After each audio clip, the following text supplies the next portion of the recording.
It's Monday, October 30th. I'm Matt Harmon. Welcome to the Yahoo Fantasy Football Show. It is a hell of a day to talk ball, and joining me to do just that is Scott Pianowski. Scott, what's going on, buddy?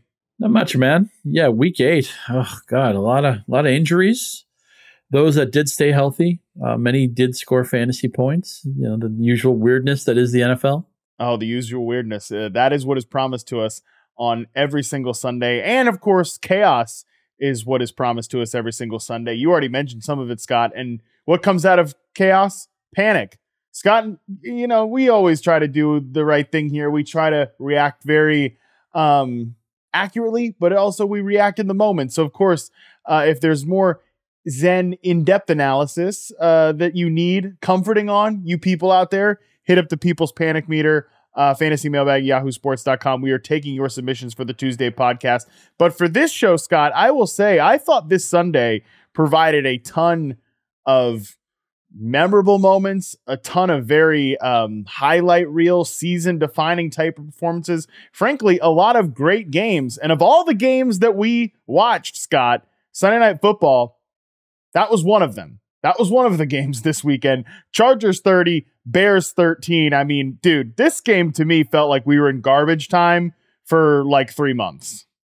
Yeah, the Chargers needed a get-well spot, and the Bears were happy to provide it. Justin Herbert, I don't think his jersey will need to be laundered. He was very sharp.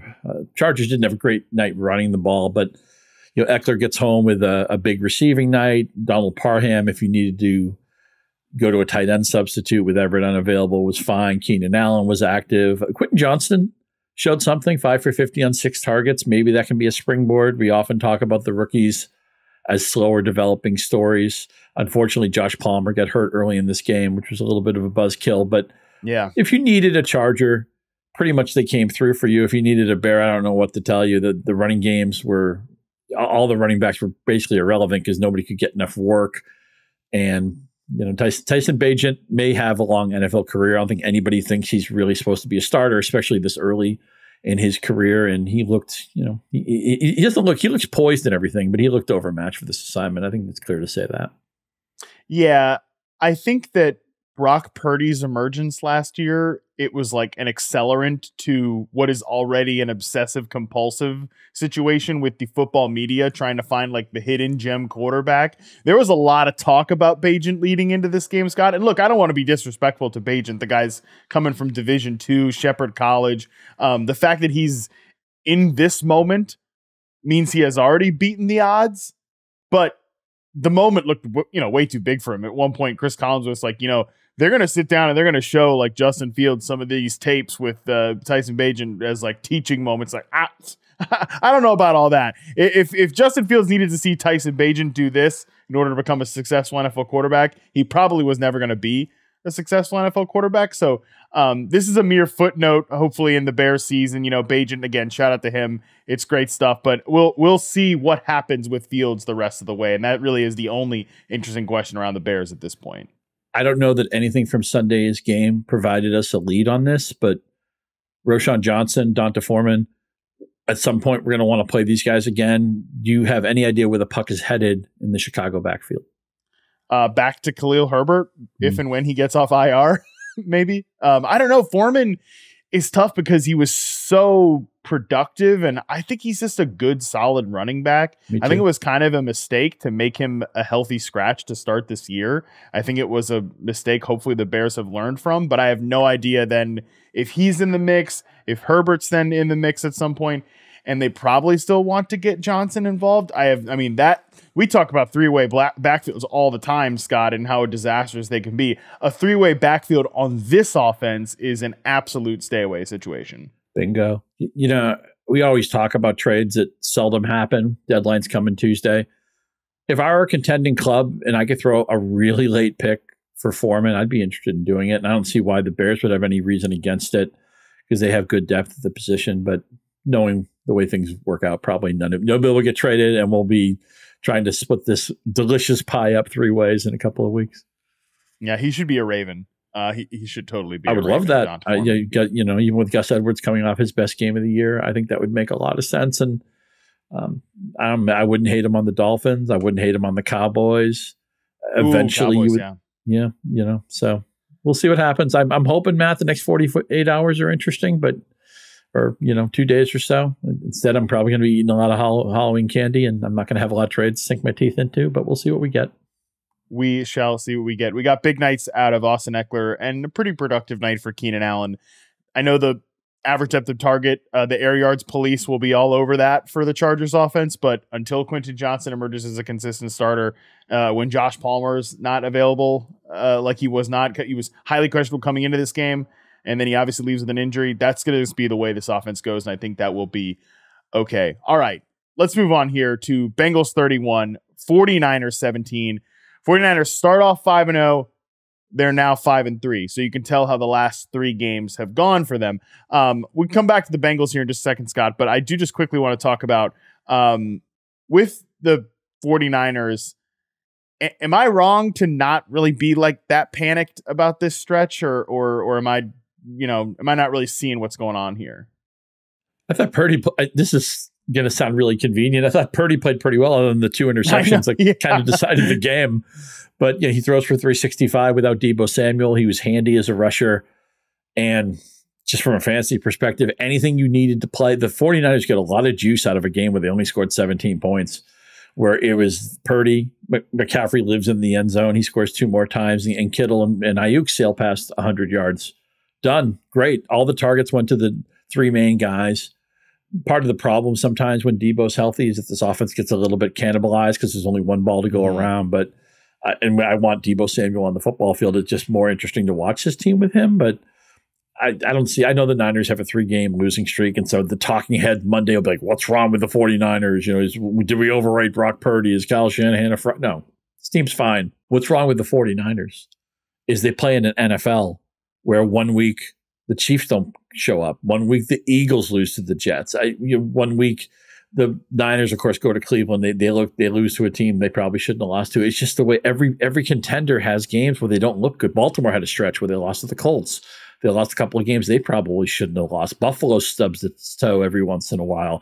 The Lions, who are a contender, played a horrible football game last week against Baltimore. That's the NFL. Everybody has a couple of weeks where things don't go right. Right now, the Niners are up against it. They have some injuries. And, they play other teams. The other guys get paid too. And the Bengals, they came into this game at a perfect time, right? I mean, Joe Burrow gets hurt. September's kind of a mess. They survive it. And week 7 bye, perfect time. They come back. Jamar Chase does Chase things. This was the best Joe Mixon has looked in a while. I know that T. Higgins didn't get the invitation to wide receiver 2 breakout night. Devonta Smith scored. Jaylen Waddle scored. We're hoping T. Higgins could keep the story going. Even Jahan Dotson went bonkers for crying out loud. But whatever, 5 for 69 on 6 targets. That's a step forward. I'm just excited to see Joe Burrow back to, I don't know if he's 100% yet, but you play this crisp of a game against a good 49ers defense. That means I can trust all the pieces in your offense that I want to trust. So it's just nice to have the arrow pointing upwards on the Bengals right now. Yeah, absolutely. I don't think we can overstate how important this performance was. 8.8 yards per attempt for Joe Burrow. He hadn't been over 7 in any other game this year. He'd been as low as sub 3 in week 1. He had been as high as 6.9 in the win over the Arizona Cardinals. 87.5% completion rate, 3 touchdowns. I would say that I'm actually a little more like eyebrow raised at the San Francisco 49ers defense than I am at the offense right now. I think if we're talking about cause for concern or maybe dialing back expectations, it probably will be on that 49ers defense. But overall, I still think it's a very good unit. So this is not just like some ho-hum performance for Joe Burrow. I think it's a pretty critical test for him that he just aced.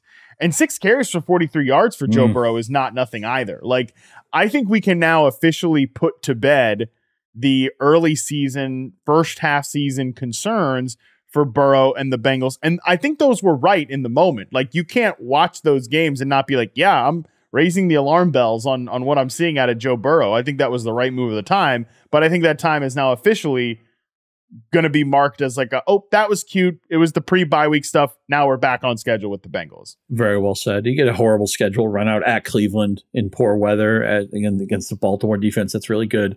And you really hit the key point with him running proactively today. He wanted no part of that in the first 6 games of the season. But today, and he actually, the Niners, they sacked him 3 times. They hit him plenty of times. It wasn't like Burrow wasn't under duress, but he seemed like he was playing with the confidence of a player who feels like he's 100%. And again, the bye week came at a perfect time for him. So it's wheels up for this offense, and it should be a pretty concentrated tree, right?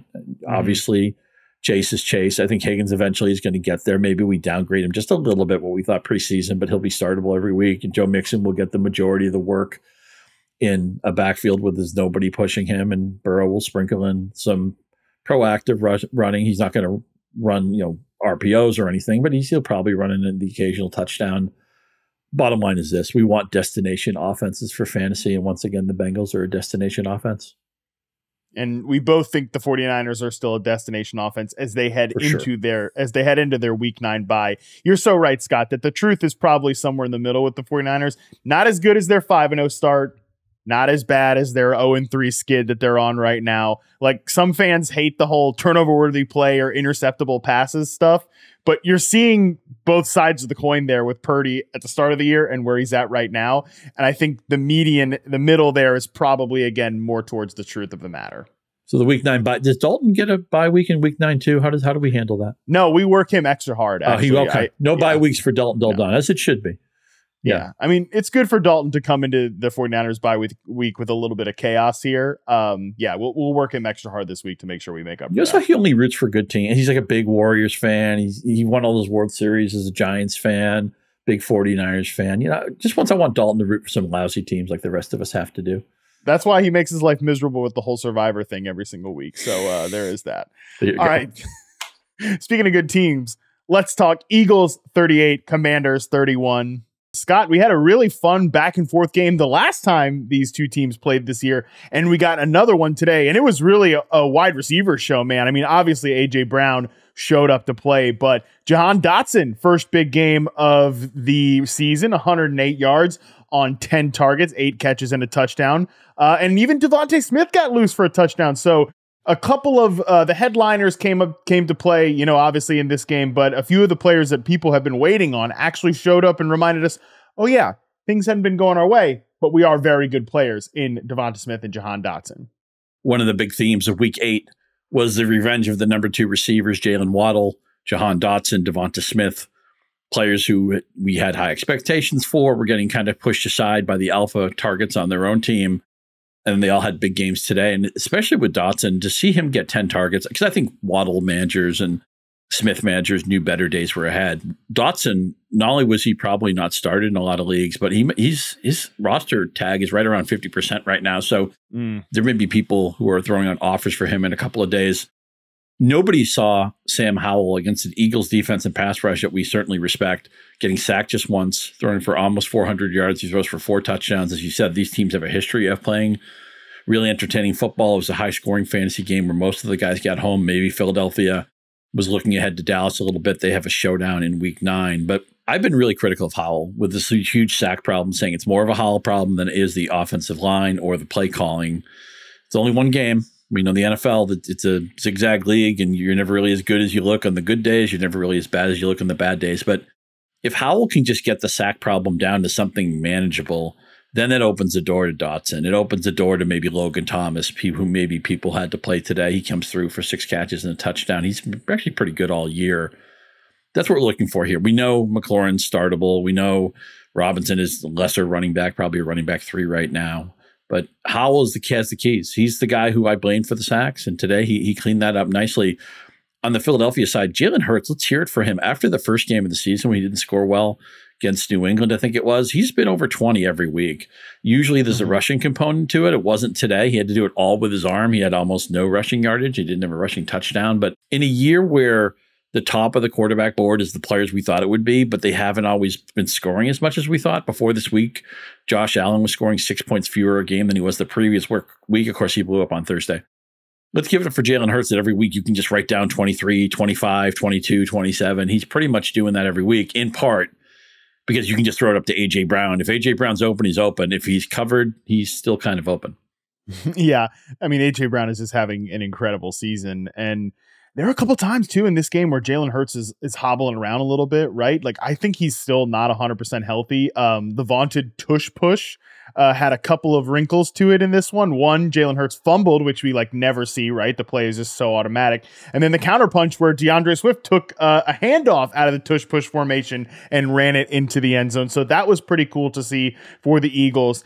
Devonta Smith got loose for that touchdown, like I mentioned, on a broken coverage. But hey, you're going to break coverages when AJ Brown's having this type of season, right? Like eventually the tide is going to turn for these number 2 receivers. Like we've said, I think the lesson obviously about it this year is just like they might not be as automatic when the offense is trying to find itself. And that was borne out both for Smith and really for Jahan Dotson. I love your point about, hey, if Sam Howell can just keep upright, like the box score and the results can look like this for Washington every single week, where Terry McLaurin scores, where Jahan Dotson has a big game. Jamison Crowder has 7 for 95 and a touchdown. But remember, Curtis Samuel was like very questionable coming into this game. So that might be why he played a little bit more over Samuel. But yeah, it can look like this every week for these two teams. They just have to kind of get out of their own way. And maybe for the Eagles, they kind of have to have their quarterback be closer to 100%, which I don't think he has been for quite some time.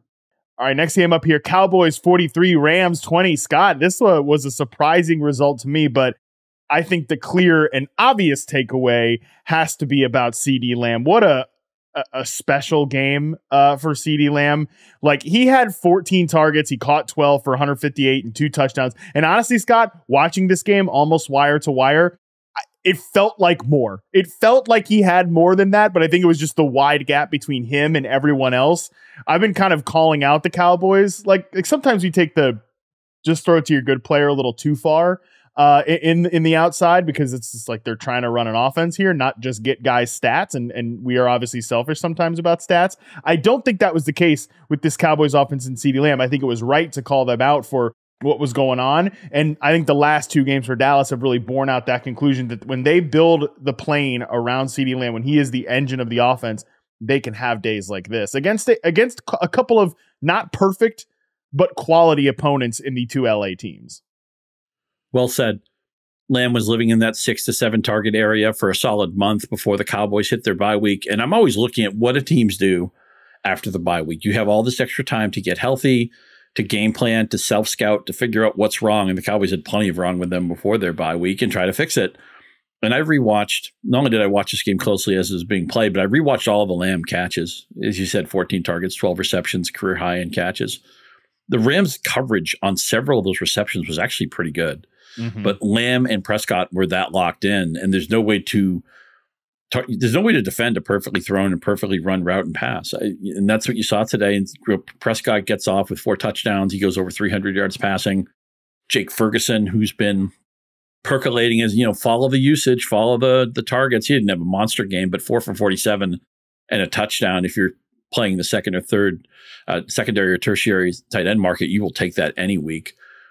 The one guy, so yeah, Lamb, justified. Finally, they lean into Lamb. You want to see that. He was a first round pick in the summer. He's justified it. Dak is somebody, not a first group quarterback, but somebody who can play probably pretty confidently in that second tier. He's kind of who we thought he was. Ferguson's in the circle of trust. The one guy who's been a little bit disappointing, and he didn't in a game where they controlled it, Tony Pollard, only 12 for 53 on the ground. He only had 1 catch. I think this is pretty obvious, but I'm going to say it anyway, because I don't think Pollard managers are panicking or just trying to give the guy away. There aren't that many running back right answers anyway. They're probably just frustrated more than anything. And I would point to the fact that there's only been 1 Dallas game this year that's been, I believe, under 12 points of margin. Every game has been a blowout one way or the other. Dallas has won a lot of games like this. They were up 30 points late in the second quarter. No need to overexpose Pollard that way. In some of the games that got out of hand, they benched some guys prematurely. No need to overexpose Pollard when you're getting the snot kicked out of you by the 49ers or something like that. So eventually they're going to have games that fit into, now maybe they don't want Pollard to be a 25-30 touch bell cow, but most teams don't want their running back to be that guy anyway. Eventually Dallas will start playing some normal games as much as they're like the crazy team in the NFL and everything with Jerry World and all that stuff. But his usage is going to tick up. They know he's a good player. And I would say, and not that, again, I don't think people are being panicky about Pollard, but I would stay the course here. I still think he's easily top 6, top 7, top 8 running back with the upside to climb to maybe 2 to 4 by the end of the season. I don't know, buddy. I think people are going to be panicked about Tony Pollard, and I'm already seeing a few emails come in on the people's panic meter about Tony Pollard. I think people will be concerned that in a blowout win like this, he only got 12 carries. That being said, and again, I'm sure we'll talk about this more with Andy on tomorrow's podcast, but sometimes when something's working, you just don't go away from it. Like, I think the Eagles have been that way with A.J. Brown. It's like, well, why aren't things happening for Devonta Smith? Why aren't things happening for Devonta Smith? It's like, well, if it ain't broke, don't fix it, right? You know, and I think that was a lot of what this game was, where, hey, we've got a guy right now who's just, you know, white hot in CeeDee Lamb. Okay, so we're just going to keep peppering him. I think Tony Pollard's day will come. I do think maybe the farther we get away from that broken freaking leg in the playoffs against 49ers last year, like maybe he will look better and better, but there is just a nagging part of me, Scott, that can't get out of my head, like his running back coach saying, yeah, we don't want to load him up with touches because they're not going to be effective touches. And that is kind of how it started off this year, at least. Let's mention one other just outlier thing that's unusual. In 3 of Dallas's wins, 3 of the blowout wins, they've scored touchdowns on defense. Now, they have a big play defense, and even though some guys have gotten hurt, they're still going to be a team that can disrupt you on defense. But touchdowns on defense are not to be predicted. They're more fluky than anything else. Or maybe somebody picks off a pass, and rather than running it in, they run it down the 7-yard line, and then Tony Pollard scores a touchdown. So there's that's the last thing you want to see when you have running back exposure to somebody and they're winning and they're controlling the game and you're getting the game script you want, and then the defense scores. It's like, okay, now we don't get an offensive possession. Now the other team gets the ball back. They're going to think about throwing it. And our offense, maybe we don't run the stuff we wanted to run an hour and a half ago. It just disrupts the flow of the offense for somebody like Pollard. They can say, okay, take a load off, Tony. We don't need you today. I just think Dallas has had an extremely unlucky run out for Pollard in the first 2 months. Maybe you and Andy have your finger on the panic pulse better than I do. So maybe I've underestimated the panic meter or the panic pulse in the streets. If it's out there, I want you to take advantage, and I want you to basically price or value Pollard as much as you did 2 months ago. I like that call. I'm curious what you think about the Rams in this game. Obviously, they get blown out. It didn't look like they looked like they were playing different sports, okay, than what the Cowboys were doing. I mentioned obviously CeeDee Lamb's impact on the game, but Dallas was great on defense, and they were great on special teams in this game, which was a huge difference maker for Dallas and why the score looks so lopsided. And look, Dallas's defense and special teams can take over games like that. That is perfectly possible. But also, Matthew Stafford has a thumb injury in this one. Well, obviously, you might know more about it on Monday than we do here on Sunday night and like the extent of it. We get a Brett Rippon appearance in this game. That's not what you want to see. What's your level of concern about, we've talked about lookout below potential with the Rams previously, and they weren't that team coming into the year, but if Stafford's banged up, if the wheels kind of start to fall off on this team, right? Like, as much as it was nice to get a big game out of Darrell Henderson last week in a kind of an unexpected moment, you don't necessarily want to be giving Darrell Henderson 12 carries and Royce Freeman 9 carries, right? I maintain that Freeman looks better than Henderson, but is what it is. So I don't know. Where are you at with the Rams right now?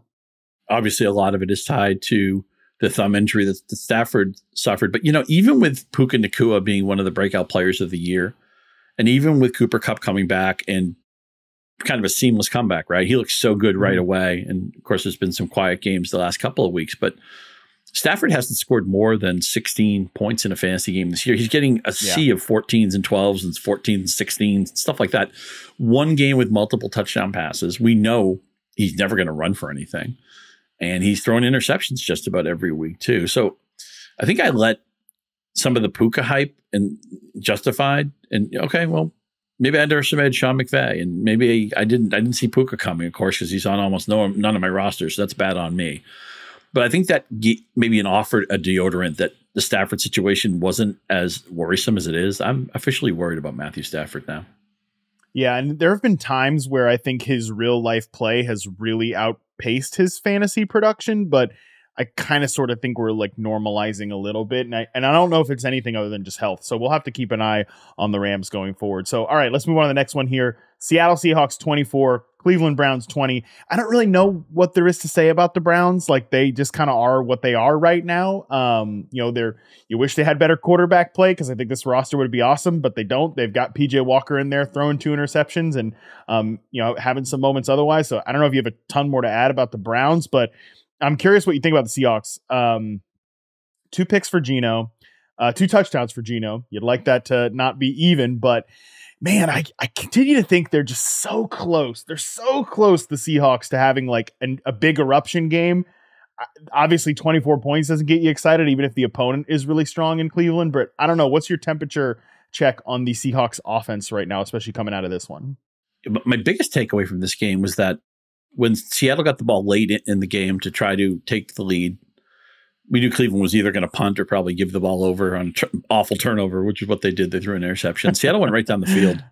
And I thought to myself, as much as I've talked nicely, really in glowing terms about this Cleveland defense, and Myles Garrett is very much one of the forerunners for Defensive Player of the Year. There's no defense, I don't think, in the NFL right now who should get you away from starting a player you would start every other week. There's just no, oh my God, I can't deal with that defense. Now, if you don't want to play your fringe guys against the Browns, I get it, or whatever defense is exciting you this week. But there's no defense that's, I thought maybe the Browns could be a defense like, oh my God, I got to run away from this defense. No, that defense does not exist in the NFL. And any Seahawk.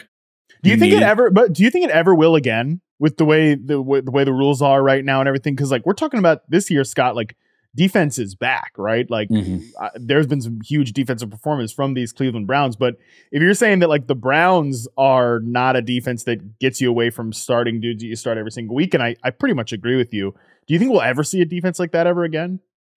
I think we will, just because the game has so much ebb and flow to it. But the thing that's unavoidable, that you have, the elephant in the room, is the NFL is trying to do two things constantly when they set up rules. One is to try to keep people as healthy as they can, which seems almost impossible to do, but they're trying to do that.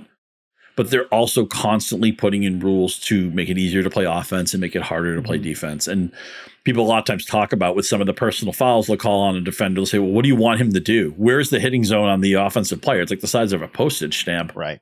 And it's so hard to play defense now, but the NFL has no choice. They have to try to keep the players healthy. They can't have today, of all things. You saw all these quarterbacks get hurt. That's a horrible thing for the NFL. They need these signature players on the field. So although the league is always trying to help offense, eventually some team will get the right confluence of a defensive line and pass rush, and they'll just be monsters. But now, and then that team will probably win a lot of games, and then they'll be unable to keep that roster together. They'll get rated in free agency. That's why defense, you think of the great defenses, right? The 85 Bears, they had a run for a few years. The Buccaneers, when they won their title in the early 2000s, they had a run for a few years. That Ravens team with Ray Lewis, they had a run for a few years. It's usually smarter to build your dynasty around an offense and around a quarterback, because if you land on the right quarterback, and it's hard to find that guy, but you land on Peyton Manning, you're set for 12 to 15 years. You land on Tom Brady, you're set for a long time. And Patriots extremely lucky that they found Brady as they did, developed him, and nobody saw that coming. You land on Patrick Mahomes. The Chiefs are relevant for as long as he's upright and playing, although, man, they weren't so relevant today. And a game we'll talk about later. But offense carries over, has more continuity, because it's so much is tied to that one guy. If you get that one guy right and then build around him. Remember how the Colts drafted for Peyton Manning, constantly taking offensive players, constantly taking skill guys, the skill guys I wanted the Patriots to take for Tom Brady. Not that anybody's going to feel sorry for Tom Brady. So I don't think it's a surprise that these defenses come and go and they have runs and they're short-lived, because it needs defense. Also, defense has more variance. Football Insider's Aaron Schatz have always been talking about this. It's just more bouncy. There's more noise in defense year in, year out. So I still think the Browns probably have the best defense in football. But if you never made a decision based on a radical decision anyway, based on defenses in fantasy, I think you'd be playing it right. I think that's probably right. And in this one, the only guy that you maybe would have done that with is like Tyler Lockett, because he came in banged up and he catches 8 for 81 and a touchdown, kind of to further your point.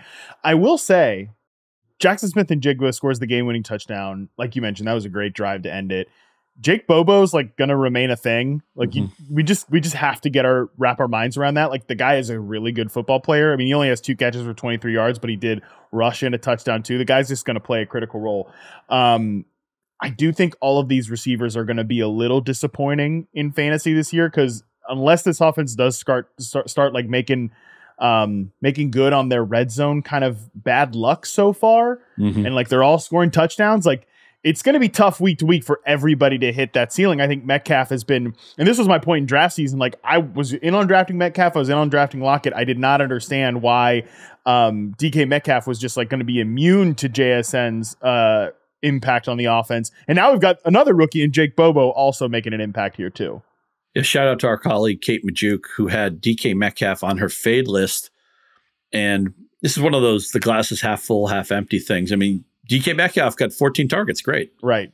5 catches, 67 yards, and no touchdown. That's not a great fantasy day. That comes in under his projection, not by a lot, but the targets bailed him out. But I thought that was read Kate's piece every week, because a lot of people do a fade column and they just tell you to fade players you don't even want to pick up or start anyway. I mean, she puts out names out there and puts her neck out there, and it's always backed by something interesting. DK Metcalf to me is one of the most frustrating great players. He is great, but it seems like almost every week he loses his mind a little bit, and he picks up like a cheap foul, or he just does something I wish he wouldn't do. I don't know. The rest of the season, I know Metcalf intuitively. I know he's younger than Lockett. That's never going to change, and he's just got a wider set of skills than Lockett. But I feel like the pace of Lockett is more consistent, and I can live with it more. So I'd rather roster Lockett than Metcalf, even if Metcalf's blow-up weeks are going to be bigger than Tyler Lockett's blow-up weeks. As you mentioned, there are ancillary pieces here we have to respect, and JSN at some point will be a great player. Before we get out of here, and we have to talk about this a long time, but interesting that Cleveland used 3 running backs in this game. Hunt had 15 touches. Yeah. Strong had 11 touches. He had a really long reception early in the game, which may have marked his territory a little bit. And Jerome Ford had 10 touches. Also, PJ Walker did some running / scrambling, whatever you want to make of that. We talk a lot about the rule of 2 and 3 with running backs in fantasy. If you can get a backfield down to 2, okay, we can play around with that. Once a backfield gets 3 wide, and maybe the quarterbacks are going to run 2, and I don't know when Deshaun Watson's going to play again, but he has a running component as well. Are we officially in the 3-headed monster in Cleveland? And if so, how can you play any of these guys with any level of confidence? Yeah. I mean, obviously a lot of it has to do with how healthy is Jerome Ford. Like how high is his high ankle sprain? Is it a low ankle sprain? Is it a high ankle sprain? Teams seem to have been like very weirdly, I don't know, kind of not honest about like if it's a high ankle sprain, say it's a high ankle sprain, right? Like we don't have to kind of how low or how high. It's a very low high ankle sprain. I don't know, whatever. But Jerome Ford seemed like he was coming in with like the lowest high ankle sprain on planet Earth. I'm kind of surprised he played in this game. So I do wonder if that has a lot to do with it. But if Pierre Strong, who they traded for very late in the offseason, shows pretty well during this kind of like mini audition, I think we could be looking at a 3-headed monster here, which, as you mentioned, is not ideal. All right, moving on to the next one here. Titans 28, Falcons 23. Couple of quarterback storylines in here. Let's start with the positive one. Well, I could argue maybe both of them are positive if you're a fan of ODU's finest. But Will Levis, in his first start as a rookie, throws 4 touchdowns. Ryan Tannehill, Titans starting quarterback, had thrown 2 touchdowns all season. So Will Levis doubles him up in his first one. And man, I'll tell you what, Scott, if this game fits really, really well with Will Levis's collegiate profile, right? He stood in the pocket. He had a lot of poise. He ran pro-style concepts in Kentucky, so he was ready from the moment he hit the field, and he was pushing that thing downfield. 11.5 air yards per target, according to Next Gen Stats, was the highest of all quarterbacks in Week 8. And how often are we saying, utilize your best targets, utilize your best players? He only threw the ball 6 times to DeAndre Hopkins, but it went 4 for 128 and 3 touchdowns. I know there's at least a couple of people who asked me questions related to Hopkins, and my answer was, well, how can you trust the uncertainty of the Titans quarterback room? There's even talk that they were going to play both of their quarterbacks, which sounds crazy. I mean, Malik Willis did get 2 carries for 4 yards and 1 fumble. So that's the end of that. The Willis experiment. That would be enough. So, that would be enough. Okay, so at least you know where you stand with Hopkins, right? You can play, and I'm curious to see trade deadlines coming up. Derrick Henry's been the hot name. Does winning this game make Tennessee any less likely to trade Henry? I think it would be a mistake to hold on to Henry. He's not going to be part of your next great team. And Tajay Spears, who didn't play a lot in this game, he still had 3 carries for 27 yards. He's a splash play waiting to happen. I've stashed him wherever I can. He's right around that 50% number in Yahoo. Just if you have, not every league has pickups on Monday and Tuesday, but I just want to be holding on to Spears just in case Henry does get traded. But all we really wanted for Levis, I mean, this game hit the high end of his range, the ultimate high end of his range. But could he click with the one person in this passing game we want to play, which is DeAndre Hopkins? I've given up on everybody else here. I've given up on Chig.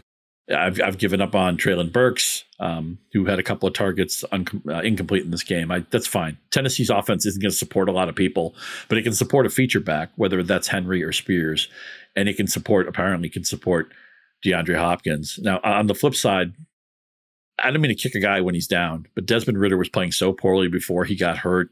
I have no delusions that Taylor Heineke is a long-term solution. I know he threw kind of one of those sketchy over-the-middle balls. Sometimes people call them hospital balls that got Drake London. May have had something to do with Drake London getting hurt in this game. Nobody wants to see that. But Ridder's been so bad that, and now he's hurt, that maybe it gives them an excuse just to kick the tires on Heineke and see if Heineke can spark this offense. And let's see what they have coming up here. They have Minnesota and Arizona, which are two teams you should be able to move the ball on and throw the ball against. So maybe we'll see Heineke. With Atlanta, I feel like this discussion every week is like, okay, we're frustrated with this team. What's going to change? Are they going to do something different with the usage? Are they going to do something different with the packages? Are we going to stop looking at Kyle Pitts, 3 for 35, no touchdown? Obviously, London got hurt in this game. He was fine before he got hurt. But, Kadarrell Hodge out of nowhere gets a 75-yard game. I feel like every week we're frustrated by the Falcons. And we're thinking, is Arthur Smith going to change his mind? Is Arthur Smith just going to be a jerk to the media and insist that Drake London doesn't care if he's targeted? When is this story going to change? I just feel like Atlanta is a 17-week headache, and I'll be glad when their season is over. As talented as Robinson is, and he had a great touchdown run today, as talented as Pitts is, as talented as London is, even a guy like Cordarrelle Patterson's a fun player. Tyler Allgeier's not a bad running back. I don't think we've always agreed on Arthur Smith. I think you've been more willing to cut him slack than I am, but I don't want to come down too hard when his quarterback gets hurt. But I think Arthur Smith's a big part of the problem here. I think that what I've always said about Arthur Smith is he designs a really good offense, and I like the way he calls plays. But look, I don't want to get a beer with the guy, right? I don't think he's got a pretty tough hang. I think he doesn't need to be as condescending as he is to the media, right? Like you mentioned. And he got himself like when he did the whole thing this week about how it's toxic groupthink, that's why people are down on Desmond Ridder. I get the point that he's trying to make, because if you look at the 3 games before this, there were some clear signs of improvement from Desmond Ridder. He had stopped taking sacks. He had shown some real, signs of improvement, like his ability to move the defense with his eyes and stuff like that. But you also just kind of had to overlook the turnovers. And I wrote this in my Care Don't Care recap.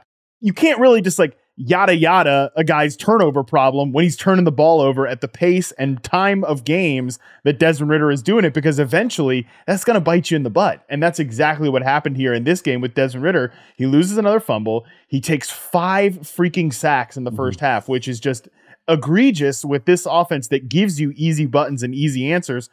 So Ridder goes into the concussion protocol. He might have cleared the concussion protocol, but Smith said after the game, they didn't bench him for performance reasons. But I'm with you, man. This gives them a moment to evaluate and see what they have in Heineke, just because I think it will. Look, Heineke's not their future, but I don't think Desmond Ridder is their future. So I get what Arthur Smith is trying to do in that moment, but you don't have to be a jackass in the way that you do it. And act like everyone's an idiot except you, because you can see something that everybody else can't. And the other problem is this division's going to be open for business all season. Nobody's going to run away from anybody. Atlanta had the 1-game lead into today's play. So you'd like to think sometimes teams could take a longer view. They have to try to win this division, and maybe even Arthur Smith has to try to keep his job. So again, I think we're going to be dealing with this mess all season. Speaking of that NFC South, the Saints got themselves a win here this week. Saints 38, Colts 27. Real quick on the Colts, they're fun offense to watch. Gardner's going to mess them up every now and again. He throws an interception in this one, right? This is going to be some come on, Gardner moments. But they are kind of like a perfect fantasy offense where we know where the ball is going. We know the guys we can play here. Jonathan Taylor takes a step forward. Zach Moss still gets a touchdown. The Colts are a nice, tidy fantasy offense, Scott. And I appreciate them for that. And then on the other side, they give it up. They give it up on the back end too, because their cornerbacks are very beatable. They're a fantasy carnival. It's a shame that Anthony Richardson isn't here for it, but It really is. God. The only low-scoring game they played all year is when they played Tennessee, and we know Vrabel Ball wants to play football like it's 1976 if the game allows it. But every Colts game feels like it races to 50, 55, 60 points.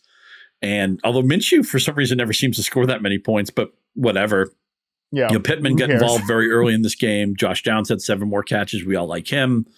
Both of the running backs got home. I still think Jonathan Taylor is going to eventually This is close to a 50-50 split for the workload today. It's not going to stay that way. But Zach Moss is saying, hey, I'm not just a contingency guy. Somebody you can actually play. Now, this week there were no buys, but there's some heavy, ugly bye weeks in the streets coming up. So Zach Moss is going to be somebody people have to look at proactively. On the flip side, the Saints are really kind of interesting and weird and strange. Alvin Kamara, who I didn't want to draft, and it's one thing to say, well, he's not making any splash plays and all that, but if he's going to get this kind of usage, I mean, he only averaged a little over 3 yards a carry, but touchdown run, touchdown catch. Today, only 5 targets. I mean, usually he gets off the bus and gets like 12 targets. I mean, he's right now anywhere running back 2, 3, or 4 every week, just whatever you want to do after McCaffrey. Kamara could be 2. Just keep doing it. Keep laughing at everybody who didn't draft him like me. But what do you do with the rest of the offense? I keep waiting for Chris Olave to happen. He's great. 5 for 46 on 9 targets. That doesn't do it. Michael Thomas, 4 for 68 on 7 targets. It's, there's not a lot of touchdown equity there. Shaheed caught all 3 of his targets, 153 yards. He's a really exciting player. Yeah, he's awesome. But how many players can Derek Carr really support? Plus, Taysom Hill, and I'm thinking maybe just Taysom Hill is just going to get all those touchdowns I thought Jamal Williams was going to score. Not that I thought Jamal Williams was going to be great.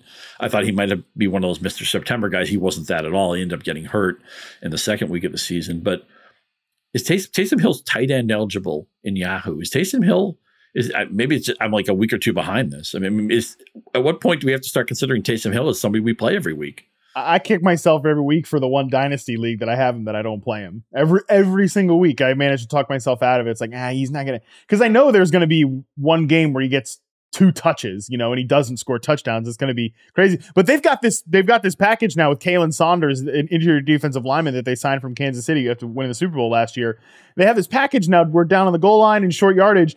Like, not only do they have Taysom Hill at quarterback, just like the lone guy who's going to get the snap, then they have, friggin' Kalen Saunders as the fullback. This guy's like 320 pounds. Like, they have so much beef back there. It's almost as automatic as the damn tush push, bro. Mm-hmm. Like, so, I mean, it is kind of getting to a point where I know I'm going to finally guess a week wrong with Taysom Hill when I do eventually just, sack up and play him. But God, it's getting to a point where, again, I kick myself every Monday for not doing it. You have to accept that there's no floor with him. But unlike a lot of other tight ends in his ranking class, where it's tight end, it's touchdown or bust. Taysom Hill actually has yardage upside. Taysom Hill might get 80 to 100 overall total yards. I think he threw a pick in this game. Maybe he was wiped out by penalty. Taysom Hill works. And right now, if a play keeps working, a team's going to keep calling it. Yeah. I'm going to rank him as a starter, and the next 2 matchups are really good too. So I'm going to rank him as a proactive starter the next couple of weeks. Is it a little too hot takey to say that you'd rather have Rashid Shaheed rest of season than Michael Thomas? I think I've had it that way for a while, man. Have you? I mean, he just brings so much more juice than Michael Thomas, number one, and number 2, I think he's just might be a better player at this point than Michael Thomas. I mean, Michael Thomas is fine, but he's just going to be a short area possession receiver. And Shaheed is really legitimately a very, very good, exciting player. Just real quick on Chris Olave, I think we're going to get into we're going to fall into the trap here where we talk about Olave and say, I just don't Derek Carr is not getting it done. Derek Carr is not getting it done. And look, I've been very frustrated with the way Derek Carr has played this year, especially after that Thursday night game. That was one of the more frustrating starts you're going to get out of any quarterback ever. However, Chris Olave is leaving plays on the field, period. And you saw it in this one, he is streaking wide open down the field and a football literally just hits him in the face, and he doesn't make any sort of attempt to catch it. Something is up there. Obviously, he was just arrested this past week. So not like I'm grasping at straws here to say something's up with him, but something's up with Chris Olave. And I don't really know what the deal is there, besides the fact that he is and has been justifiably frustrated with his quarterback, even though he's been quitting on routes, his quarterback has been quitting on plays just as early with these check down stuff too. I have been auto replying to every Olave question. Be patient. He'll be the guy you expected. And now I have to concede that Derek Carr is a problem. And this usage tree is far wider because Kamara can handle more touches than I expected. Taysom Hill is a bigger multi-fee than I expected. Now they have Jamal Williams back. There's a handful of touches every week. They're going to go to him. Shaheed's becoming a factor. Thomas is still here. I thought, if not narrow, I thought this offense would at least be fairly concentrated so that Chris Olave could just be a target hog and could be the first read all the time. And there's more mouths to feed here than I ever expected. I think to put a bow on it, I'm with you that I have been replying, be patient. He'll be the guy you expect him to be patient. Now I'm probably still saying that, but I'm adding a pretty big, like in bold, I think he will be the guy at some point. But I don't know, man. It's a weird situation beyond all of the just like on paper stuff. It's just, there's something going on there. So, all right. Would you rather have Olave or Garrett Wilson? Like rest of season? Rest of season. I still think probably Olave because like the reward is just so great. I mean, we'll talk about the Jets game here. It's like you got to scratch and claw just to get like to 100 yards with Garrett Wilson. Chris Olave can have like a pretty poor game and still have like 100 yards. Indulge me one other one. Olave or Devonta Smith? Devonta Smith. I think I'm going to officially kind of flip that. I agree on that one too. Yeah. All right, let's move on to the rest of the games here, starting with Ravens 31, Cardinals 24. Cardinals get a late game score there to make this one look a little closer than it was. Jonathan Gannon said after the game that Josh Dobbs is going to start next Sunday versus the Cleveland Browns. So that delays Kyler Murray's return at least another week after he has been activated off IR. But I don't know, Scott, where do you want to take this one? Baltimore looked about as perfect as you could look on offense against Detroit. And just a reminder that outlier performances have to be seen as what they are. Unlikely to repeat. Baltimore plays a team in Arizona. They know they're going to win if they show up and play anything close to a representative game. But Lamar comes in when their expectation, a touchdown, bails out Mark Andrews. It's the Gus Edwards show of all people. He gets 19 carries. He punches in 3 short touchdowns. It was the classic playing with your food game. I told a lot of people to play Zay Flowers over other options, and he does nothing really with 7 targets. It's just games like this happen. I appreciate Gannon on the other side giving us a straight answer about what he's doing with so many quarterbacks. So many coaches would say, "Oh, I got to see practice and I got to talk to doctors and I got to see what they look like." So many coaches will practically not even acknowledge there's a game next Sunday. And the fact that Gannon gave us that answer on Sunday night is wonderful. Trey McBride, you get all the Zach Ertz targets, did more with them than Zach Ertz ever would. 10 for 95 and a touchdown, 14 targets.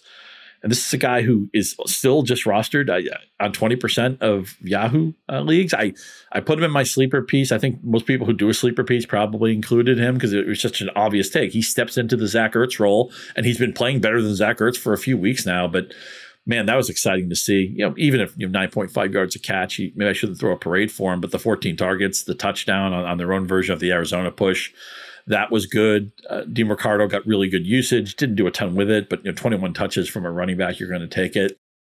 Man, I feel like I say the same thing with the Cardinals every week. They play hard. Dobbs is a gamer. He's a baller. He's acquitted himself really nice. They'll always have that blowout win over Dallas, and this is the type of game they play. They cover against Baltimore. They got some garbage time late. McBride gets home. Marquise Brown was okay. DeMarcado was all right. Maybe a slight disappointment, but he didn't kill you. So the fantasy, there's been some buoyancy here with this offense. I thought they were going to be the worst team in football. I thought they were going to tank and they wouldn't beat anybody. Now, really, they're not beating anybody except for Dallas. But at least every week, I can look at Arizona, and there's something to consider. I thought they were going to be a fantasy wasteland. And as Sal Vitri has been pointing out, when James Conner gets back and he becomes the bell cow, and maybe they have better quarterback play, James Conner could be a guy. Just get to the playoffs without James Conner. He may be the guy who takes you home.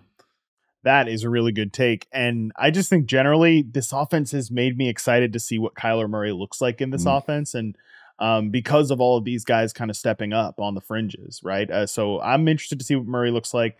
Last word on the Ravens. I will say that like Rashad Bateman, nothing about his stat line is going to get you excited here. 2 catches for 34 yards. He has another carry for 18 yards, but that carry is critical. I think the way he's looked just good and authoritative when they've thrown him the ball lately is good. So I'm keeping a small candle lit that Rashad Bateman, maybe he's not a fantasy factor rest of the season, but like, and frankly, I think it would kind of take a lot for him to be like a guy that you're starting every week in fantasy, set it and forget it. But that maybe he can just get his career turned around a little bit. I'm keeping a small candle lit there. What would it take for Matt Harmon to put that candle out? I mean, he's going to retire and be 3 years out of the NFL. And you're going to be like, I heard Bateman's working out. He's looking good. He's lost 10 pounds. I think he can help a team. Look, by the end of the year, like if he's still playing a limited snap count and like all he's doing is getting 2 for 34, I'm just saying I think he's looked better the last couple of weeks. There's definitely a scenario though where I officially extinguish the candle by the end of the year. I think that's very possible. Fair enough. All right, next game here: Dolphins 34, Patriots 17. If you got a little bit let me say that again. If you got a little bit excited by what the Patriots did on offense last week and their upset win over the Bills, this week not as exciting, Scott. Yeah, I mean, Kendrick Bourne had the early touchdown. He got hurt in this game. They did target Demario Douglas 7 times and only went 5 for 25. They also gave him a rushing attempt. Pretty much Miami, they kind of showed up and knew what they were going to win. And even though they had a very wide distribution on their passing tree, at least most of the 25 targets went to Hill and Waddle. That's all we're asking for is Waddle managers. We know Hill's the guy. Just let Waddle be the 1A. Or you let him be the very high 2. And today we saw it. The Patriots were kind enough not to cover Waddle on his touchdown, but whatever, it still counts. I'm sad to see Raheem Mostert gets home kind of with that short touchdown, but no catches, no targets, 13 for 46. They did get Jeff Wilson involved a little bit. Achan's going to, why can't it just be Achan? So much easier to say. He's coming back soon, however you want to pronounce it. I'm just, Mostert, you can't, I've said he's a forced hold, and I still feel the same way about that, but we know the music's going to stop at some point. I'm just afraid that we might be really close to that moment, and I look around and all the other chairs are taken. Yeah, I think that is very possible. It's making me more excited to see the rookie, though, to see Achan back here. I think they had a pretty good like 1-2 punch when those two guys were going, Mostert and Achan, and I kind of think that they'll get back to that. But otherwise, I obviously feel great about the Dolphins. Do you have anything nice to say or encouraging to say to Ramondre Stevenson managers? No, he's been in the coping corner for a couple of weeks now, and I think he should remain there, even if we had a couple. Yeah, of he's got his mail signals. sent there at that point. It's at this point, yeah. Right? Yeah, I hear you. 100%. All right, next game up: Broncos 24, Chiefs 9. Big upset here. It's the first time the Chiefs have lost to the Broncos in like forever. I know there's an official stat there, but in like forever is good enough. Man, I mean, look. Patrick Mahomes comes into this game with an illness with he had the flu. They also laid it out of the broadcast, Scott, probably the nightmare scenario if you are a father with, and I'm not a parent, I don't have kids, but I imagine it's probably the stone worst when you're the last guy to get the flu, right? They said started with the kids, then his wife had it, then he had it, then he's got to go play a football game, right? Because you probably hadn't been getting a lot of sleep, right? Those games before. Anyways, I'm not sitting here saying that the Broncos there should be an asterisk, a flu asterisk next to their loss or anything like that. That is not what I'm saying. But just giving a shout out to Patrick Mahomes there for probably having to pull some late nights in the household this week. Regardless, Broncos big win here. Javonte Williams touches the ball 30 times. That's encouraging to see.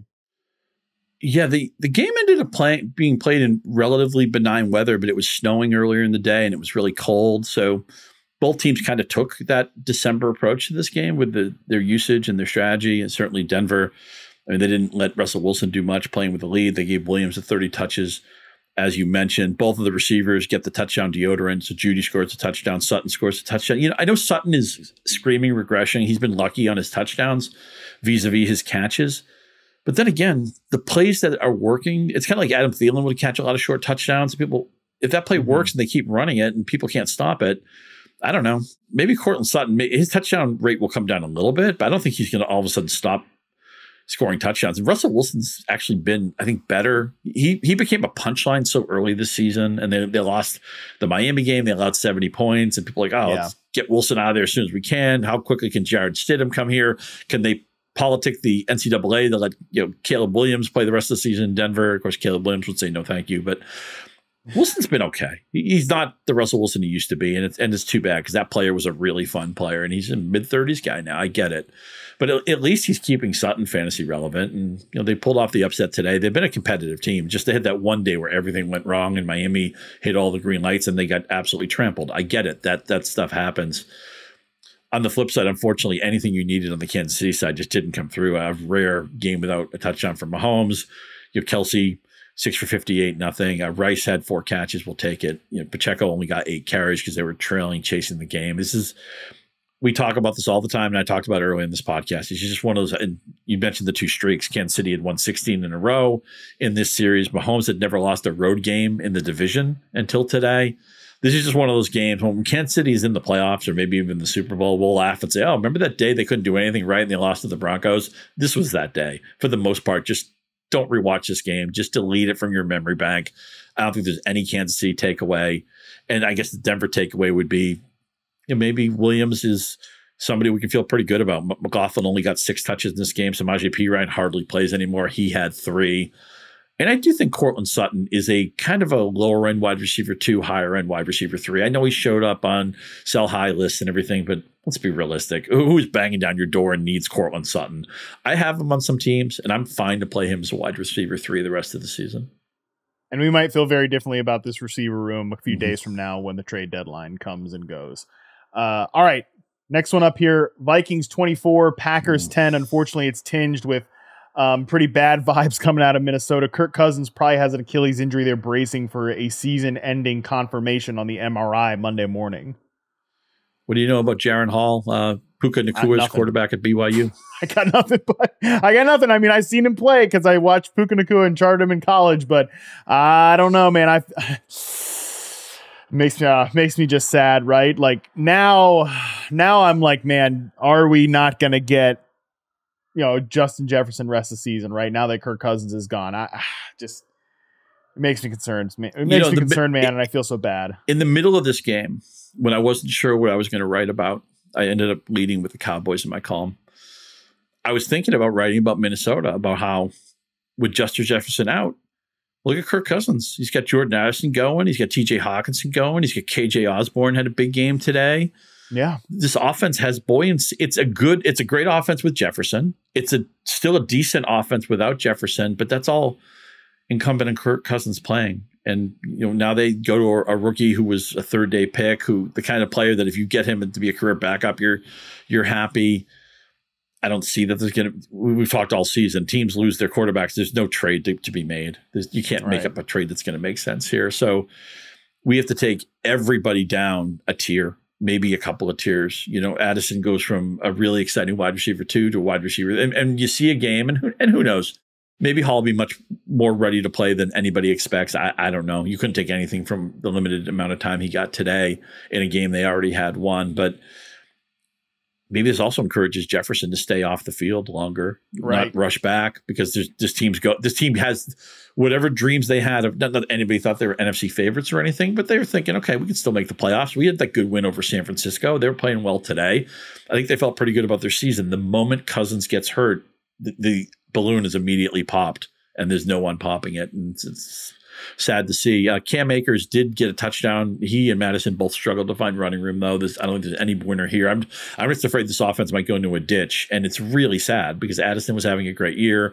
Hawkinson was a very bankable tight end. You're in the top 5 somewhere. I know it's kind of boring volume, but whatever. We can set our watch by it. Eventually, Jefferson we were thinking was going to come back, and now all of that's put on hold, and it's an absolute shame. And what's also an absolute shame is Jordan Love just looks like he's never met his teammates before and never played football. It's so frustrating. This offense has nothing working. I know Dobbs at the touchdown, but whatever. There's nothing you can play on this offense and feel good about. Christian Watson is somebody you just forget benching him. I think in a shallow league, you might even wind up cutting somebody like Christian Watson, and it's not his fault at all. It's a little bit his fault. It's a little bit his fault. Okay, fair. I think he was a touch overrated by like the yards per route run gods coming into this year. I think he's a good number 2. Don't think he's a real 1. Some of the catches in this game where he like a real number 1 receiver makes some of those plays that he left on the field. There, some of those 3 catches on 8 targets. Some of that is on him. I mean, Jordan Love, it's tough because I don't want to be too hard on the guy because these are all, like you said, looks like he's never met his teammates. A lot of his teammates barely played in the NFL, I mean, it's crazy just the lack of veteran presence on this roster. But from a brass tacks perspective, you get 4 for 83 out of Jaden Reed, and you feel like, wow, what a miracle from a fantasy football angle. You're right. There's nothing I trust on this offense right now. I mean, they just played Vegas, Denver, and Minnesota. There's no great defense there, and they did nothing against any of those teams. Next one up here, Jacksonville Jaguars 20, Steelers 10. Kenny Pickett leaves with a rib injury coming out of this one. The Jaguars are another kind of like, I don't know if I want to call them a frustrating team, and Travis Etienne was banged up a couple of times in this game. Trevor Lawrence just like mind-numbing interception in the end zone. They always feel like they leave a little bit of meat on the bone, but they end up getting the win. I continue to convince myself, Scott, that there is a better, sexier version of the Jaguars coming at some point this year. When do I have to kind of like let that dream die? Well, at least the concentration was so tight, right? Only 5 players were targeted. Calvin Ridley, who I've been very harsh on, 6 for 83 on 10 targets, will take it. Ingram catches all 10 of his targets. ETN handles 27 touches. A quiet game for Kirk, but if your quiet game is 4 for 46, I don't want to hear anybody complaining. Christian Kirk has been a fantasy win. Pittsburgh's it's just a hard place to play, and every Steeler game feels like a rock fight. It feels like every game they play is a 20-10 or a 13-10 game, like the games they have with the Ravens week in and week out. Jacksonville, how long do you have to wait? They have the bye week. Remember, they played the 2 games in London, and then they come back here. This is a team where their body clocks, their routines must be so screwed up because they lived in a different country for like 17 days. That's just unusual. Now, then they come back and they play whatever version of the San Francisco 49ers we're going to see in week 10. But then the schedule lightens up after that. We know the AFC South is generally a weaker schedule anyway, and they have good crossover scheduling. So I think it's going to happen for the Jags. And ETN's been a big winner. Kirk's been a big winner. Lawrence a little bit disappointing, but that will come around. Ingram probably, when you hash out the stats, probably ranks where he came in before the season. You won't win anything with Ingram, but you won't lose anything with him either. Where do we start with the Steelers, man? I'll tell you what, Matt, this game, halfway through this game, I made a decision. I wasn't watching any more Steelers offense. I just couldn't do it. I missed the Pickens touchdown, which I saw on highlights, but I can't tell you a thing about their second half because I just didn't have the patience to watch any more Pittsburgh Steeler football in week 8. Well, I hate myself, so I watched a good bit of this game. That's why they targeted Deontay Johnson 14 times. It was for you. Okay. Of course, no touchdown. Of course. By the way, on that note, he was open for like 6 seconds on a slant route in the end zone, and Kenny Pickett just threw it impossibly late and behind him. I mean, that would have been his first touchdown since January 3rd of 2022. And it should have been. And it should have been. That game was so classic Deontay Johnson, I can't even explain it, right? There was a brutal drop where he was wide open, check. He missed some time with injury, check. He got 14 targets, just dominated the target share. George Pickens has 1 catch. His highlight catch, that was his 1 catch. He has and it's kind of a classic Pickens game too, where it's like he has 1 catch and you're like, why don't they throw to this guy more? Meanwhile, Deontay Johnson's just wide ass open so often, gets 14 targets, 8 catches, 85 yards. And you're like, all right, that was fine, but I'm left a little blue balled by the Deontay Johnson performance. Classic Deontay game, and frankly, like kind of a classic Pickens game. And of course, the quarterback injury, you got to mention that as well. But yeah, it was a beautifully classic. I mean, just you got to respect the commitment to the bit with the Deontay Johnson performance in this one. Is there ever going to be a right answer in this Pittsburgh backfield? No. I'll accept that. Just no. All right, let's move on to the Take Bowl here. Panthers 15, Texans 13. Hey, Frank Reich can finally get a good night's sleep. Shout out to Frank Reich. By the way, they had to work for this one at the end too. Did you see this where Eddie Pinheiro, I think, made 2 kicks and then finally had to make another one because there were a couple penalties that they made. They had to redo it. It was not easy at the end for the Carolina Panthers, but they do get their first win of the season. And Frank Reich doesn't have to live in a nightmare where CJ Stroud, who they did not draft number 1 overall, beats him. Right. Yeah. All the stuff that Frank Reich was saying this week with the what else is he going to say quotes? What's he going to say? Oh, geez, we really should have taken that Stroud kid. I don't know why we traded up to take Bryce Young. Of course he's going to defend his guy. But after the bye, even if it's not his guy, by the way, even if he really did in his heart of hearts want CJ Stroud, he can't at this point say, yeah, I didn't want that guy. I mean, give me a break. By the way, let's go try to get a win. Not when you're in that building. No. When you're out of the building, you might say all those things, but you can't say it when you're in the building. Both these teams are coming off their bye, and I wanted to see, could Young take a step forward? Would Adam Thielen stay relevant? Jonathan Mingo maybe take a step forward? All those things happened. I mean, you have low expectations for this team. You're hoping maybe they score 20 points. Today it was only 15. But you can keep playing Thielen confidently. Mingo may pop his head in during the bye week season. And, young receivers were always looking for their trajectories. The touches in the backfield went to Hubbard, although he did nothing with them. But it's notable that he had 17 opportunities and only 5 for Sanders. So it's been the Hubbard show, although it didn't go well for him. I really wanted to see how Houston was going to handle their backfield. And I was kind of hoping that Dameon Pierce, after the bye, maybe the offensive line would play better and whatever, 12 for 46. It's not like he embarrassed himself out there, but he was never targeted. Singletary got just as much usage in this game. Stroud was due to play a stinker, and he played very poorly today against a team that you shouldn't play poorly against.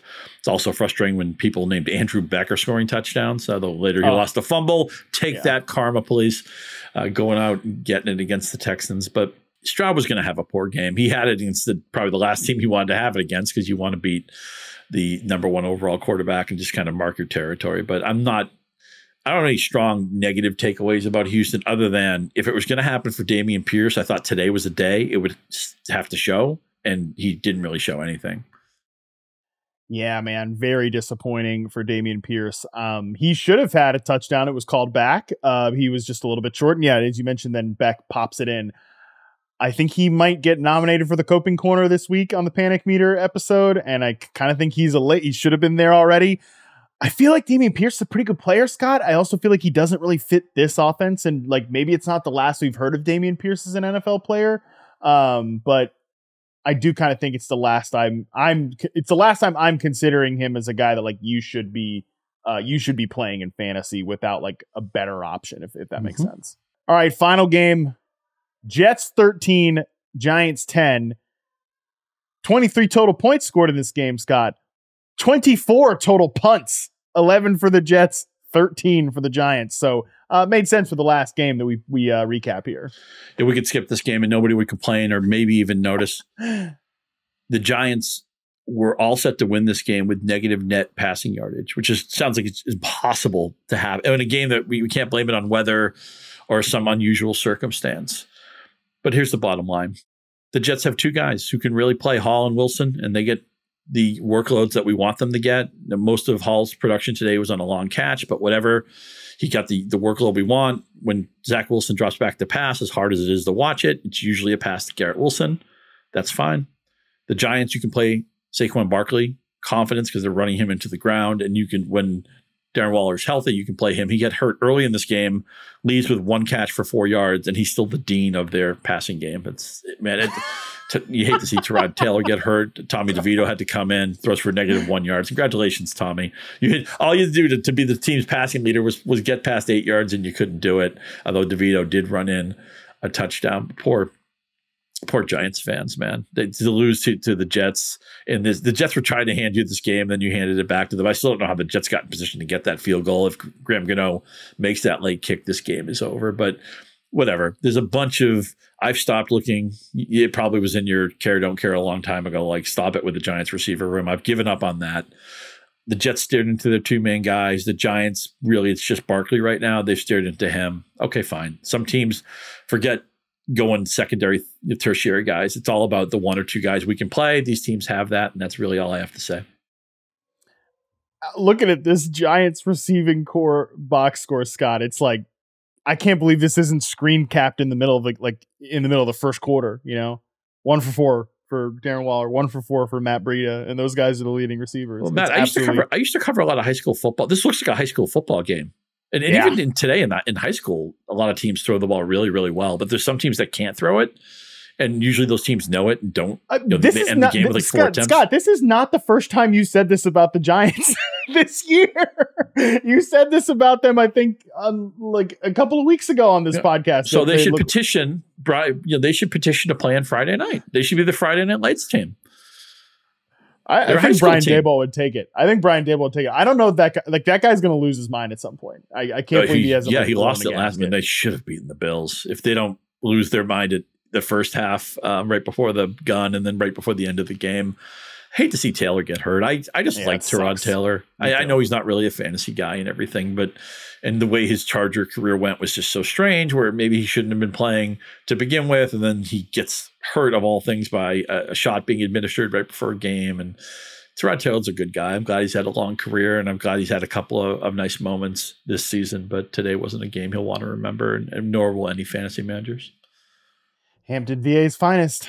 Tyrod Taylor, shout out. That was a bummer to see for sure. But hey, the Jets, it's always Aaron Rodgers is looking good in these pregame warmups. It's kind of a reminder of what could have been, but at least Garrett Wilson and Breece Hall are doing the damn thing. So that is more than we could possibly hope for.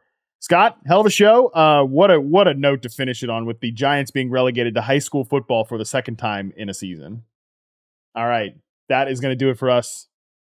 Shout out to Scott. Shout out to all of you. Appreciate you for being here. Be sure to tune in on Tuesday, where Andy Behrens and I go through the post-Week 8 regular season People's Panic Meter. Reminder, if you're panicked about something, and I know you are, send it into fantasymailbag@yahoosports.com. Send in videos. You can send in audio messages. You can just send in a regular old email. We will take anything. You can also find my post on Twitter as well. And of course, we'll do a ranking of the top 5 waiver wire pickups after all this weekend's of action. I know you guys need pickups. Andy's going to be there to help you. Until then, we're out.